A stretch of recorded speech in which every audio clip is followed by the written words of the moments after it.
বালুরঘাটবাসীর দীর্ঘদিনের দাবি পূরণ করে শনিবার সরাসরি বালুরঘাট বেঙ্গালুরু এক্সপ্রেসের উদ্বোধন করলেন প্রধানমন্ত্রী নরেন্দ্র মোদী। মালদা থেকে ভিডিও কনফারেন্সের মাধ্যমে বেলা 2:15 নাগাদ এই ট্রেনের আনুষ্ঠানিক সূচনা হয়। দক্ষিণ ও উত্তর দিনাজপুর এবং মালদা জেলার বিস্তীর্ণ এলাকার মানুষ মূলত চিকিৎসা ও কাজের প্রয়োজনে দক্ষিণ ভারতে যাতায়াত করেন। সরাসরি এই ট্রেন পরিষেবা চালু হওয়ায় তাদের দীর্ঘদিনের যাতায়াত সমস্যার অবসান ঘটল। বর্তমানে সপ্তাহে একদিন শনিবার ভোর 5:15 বালুরঘাট থেকে ট্রেনটি ছাড়বে এবং সোমবার সকালে সেটি বেঙ্গালুরু পৌঁছবে। রেল আন্দোলনের অগ্রণী মুখ স্মৃতিশ্বর রায় এই পদক্ষেপে প্রধানমন্ত্রী ও সাংসদ সুকান্ত মজুমদারকে ধন্যবাদ জানিয়েছেন। যাত্রীদের মতে এর ফলে সময় ও অর্থ উভয়ই সাশ্রয় হবে। প্রথম দিনের যাত্রীরা সরাসরি গন্তব্যে পৌঁছানোর সুযোগ পেয়ে উচ্ছ্বাস প্রকাশ করেন।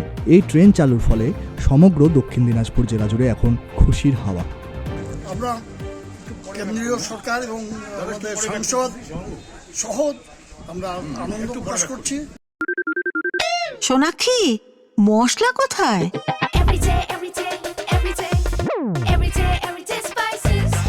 এভরিডে মশলা, দেশের স্বাদ। এবং আমাদের জেলাবাসীর পক্ষ থেকে তাদেরকে অভিনন্দন জানাচ্ছি।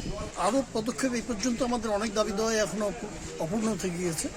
সেই দাবিগুলো সম্পর্কে আজকে আমরা মেমোরেন্ডাম আবার দিলাম। ওয়ার ফোনেও আলোচনা করেছি, জেনারেল ম্যানেজারের অফিসে এবং এখানকার অফিসে দিলাম। সে দাবিগুলো এই মুহূর্তে যদি আমরা বাইরে বলে দিই তাহলে পরে সেটা একটা বিশৃঙ্খলার সৃষ্টি করবে। এই কারণের জন্য আমরা এটা আপাতত বলছি। বালুরঘাট থেকে পঙ্কজ মহন্তের রিপোর্ট, উত্তরবঙ্গ সংবাদ।